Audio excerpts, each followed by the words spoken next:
বিসমিল্লাহির রহমানির রহিম। আসসালামু আলাইকুম। নীতি সৌজন্য সমাহারে আপনাদের সবাইকে স্বাগতম জানিয়ে আবারও চলে আসলাম ভীষণ মজার একটি রেসিপি নিয়ে। সেটি হলো লাউ ঘন্ট রেসিপি। কম বেশি আপনারা অনেকেই এই রেসিপিটি তৈরি করতে পারেন, তবে আমি যেভাবে তৈরি করি এবং তৈরি করলে আমার কাছে খেতে বেশি ভালো লাগে সেই রেসিপিটি আপনাদের সাথে আমি শেয়ার করেছি। আর এই রান্নাটা কিন্তু করতে কোনো ঝামেলা নাই, খুব কম সময়ে সহজভাবে এবং খুবই কম মশলায় তৈরি করে নেওয়া যায়, আর খেতে তো অসাধারণ লাগে। তো চলুন দেখে নিই কীভাবে রেসিপিটি তৈরি করছি। আর রেসিপিটি যদি দেখতে দেখতে আপনাদের কাছে ভালো লাগে তাহলে অবশ্যই লাইক কমেন্ট শেয়ার করতে ভুলবেন না। তো চলুন দেখে নিই কীভাবে রেসিপিটি তৈরি করছি। তো এখানে আমি 3টি মাঝারি সাইজের আলু নিয়েছি। আলুগুলো একটু পাতলা পাতলা করে চিকন করে কেটে নিয়েছি। আমি আমার পরিমাণ মতো আলু লাউ সব কিছু নিয়েছি, আপনারা আপনাদের পরিমাণ অনুযায়ী সব কিছু নিয়ে নিতে পারেন। আর এখানে একটি মাঝারি সাইজের লাউ নিয়েছি, লাউটাও একটু পাতলা করে ছোট করে কেটে নিয়েছি। আর এই লাউ আর আলু খুব ভালো মতো ধুয়ে নিয়েছি। তো এখন চুলার মধ্যে আমি একটি পাত্র নিয়ে নিয়েছি, আর এখন এই পাত্রের মধ্যে আমি লাউ আর আলুগুলো সব একে একে ঢেলে দিচ্ছি। এখন এর মধ্যে দিয়ে দিচ্ছি আমি 3টি মাঝারি সাইজের পেঁয়াজ কুচি করে নিয়েছিলাম, সেটি দিয়ে দিচ্ছি। এখানে আমি 5টি কাঁচামরিচ। লাউ রেসিপিতে কিন্তু ঝাল বেশি হলে খেতে ভালো লাগে না, এই জন্য আমি ঝালের পরিমাণটা কম নিয়েছি, আপনারা চাইলে বেশিও দিতে পারেন। দিয়ে দিলাম এখানে আমি 1.5 চা চামচ পরিমাণ হলুদের গুঁড়া। এখন দিয়ে দিচ্ছি এর মধ্যে আমি 1 চা চামচ পরিমাণ ধনিয়া গুঁড়া, দিয়ে দিচ্ছি 1/2 চা চামচ পরিমাণ জিরার গুঁড়া। আর আমি এই রেসিপিটি কিন্তু শুধু কাঁচামরিচ দিয়েই করব, এর মধ্যে কোনো রকম আমি ঝালের গুঁড়াটা ব্যবহার করব না।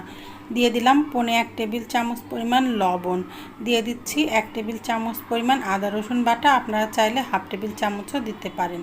দিয়ে দিচ্ছি এখানে আমি 1/2 কাপ পরিমাণ পানি। এখন সব কিছু দিয়ে খুব ভালো মতো নাড়াচাড়া করে আমি মিশিয়ে নিচ্ছি। আর আমি কিন্তু এখনও কোনো রকম তেল ব্যবহার করি নাই, আমি এখন কোনো তেল ব্যবহার করব না, আমি একেবারে শেষে লাউটা যখন বাগার দিব তখন তেল ব্যবহার করব।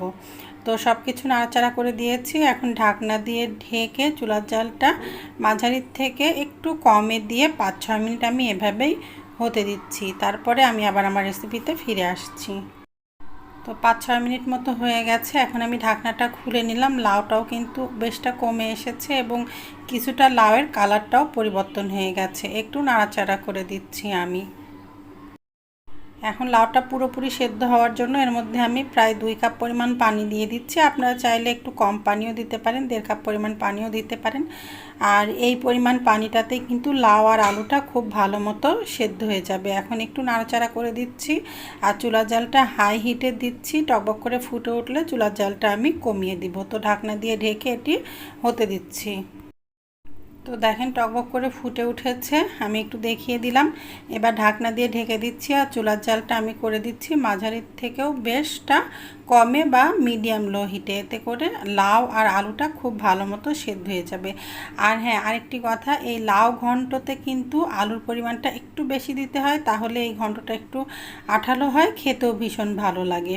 আর এই ঢাকনাতে যে ছিদ্রটা ছিল সেই ছিদ্রটাও কিন্তু আমি একটি টিস্যু পেপার দিয়ে বন্ধ করে দিলাম, যেন খুব ভালো মতো লাউটা সেদ্ধ হয়ে যায়।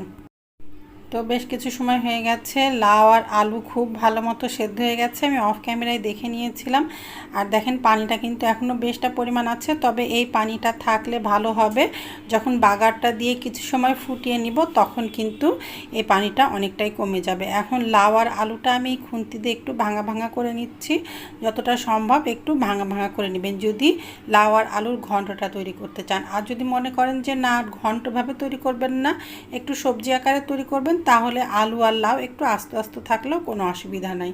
তো আমি যতটা সম্ভব একটু ভাঙা ভাঙা করে নিচ্ছি। তো বেশটা ভাঙা ভাঙা করে নিয়েছি, আপনারা দেখেই বুঝতে পাচ্ছেন। এখন চুলাটা বন্ধ করে এটি নামিয়ে রাখছি।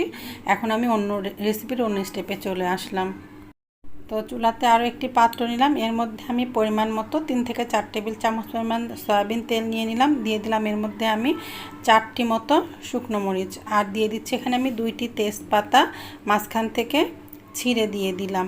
এখন এর মধ্যে আমি দিয়ে দিব পেঁয়াজ। এখানে 3টি মাঝারি সাইজের পেঁয়াজ আমি কুচি করে নিয়েছি, আপনারা আপনাদের পরিমাণ মতো নিয়ে নিতে পারেন। এখন আমি এই সব কিছু গোল্ডেন ব্রাউন কালার করে ভেজে নিচ্ছি।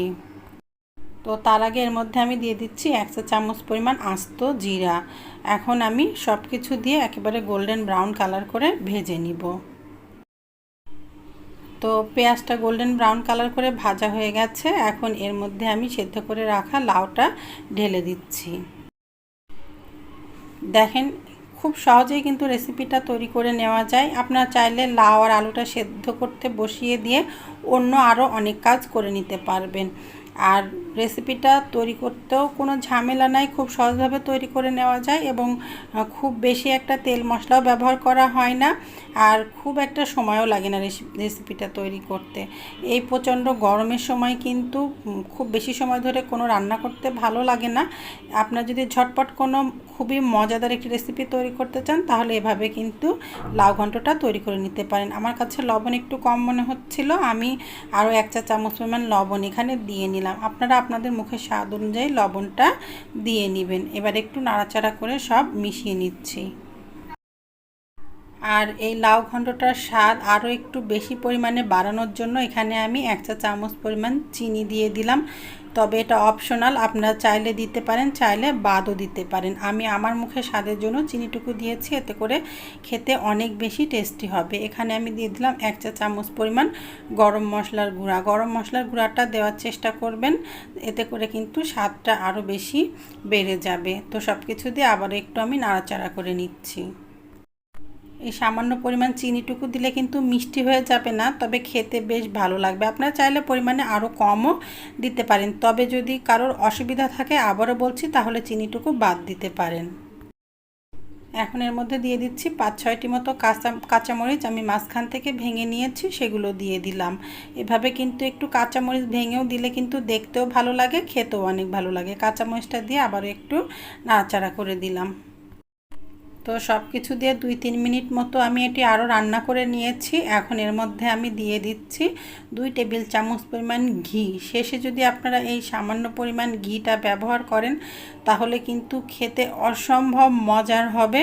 তবে যদি আপনাদের ঘরে ঘি না থাকে তাহলে বাদ দিতে পারেন, তবে যদি ঘিটা থাকে অবশ্যই দেওয়ার চেষ্টা করবেন। আর দিয়ে দিলাম এখানে 1 টেবিল চামচ পরিমাণ কিশমিশ, এটাও অপশনাল। কিশমিশটা দিলে আমার কাছে কিশমিশটা খেতে ভালো লাগে, এই জন্য আমি দিচ্ছি। আপনাদের যদি কারোর কিশমিশটা পছন্দের হয় তাহলে দিতে পারেন, আর যদি পছন্দের না হয় তাহলে বাদ দিবেন। তো আরও 2-3 মিনিট আমি এটা রান্না করে নিচ্ছি, তারপরে আমি চুলাটা বন্ধ করে দিব। তো আরও 2-3 মিনিট মতো আমি এটা রান্না করে নিয়েছি, চুলাটা বন্ধ করে দিলাম, আপনাদেরকে পরিবেশন করে দেখাচ্ছি। তো দেখেন কতটা লোভনীয়, দেখতেও লোভনীয়, খেতেও কিন্তু অনেক মজার। আপনারা কিন্তু বাড়িতে তৈরি করে খেয়ে দেখতে পারেন, ইনশাল্লাহ নিরাশ হবেন না। দেখলেনই তো, শুধু লাউটা সেদ্ধ করে নিতে হবে, তারপরে একটু বাগার দিয়ে নিলেই কিন্তু রান্নাটা শেষ হয়ে যাবে।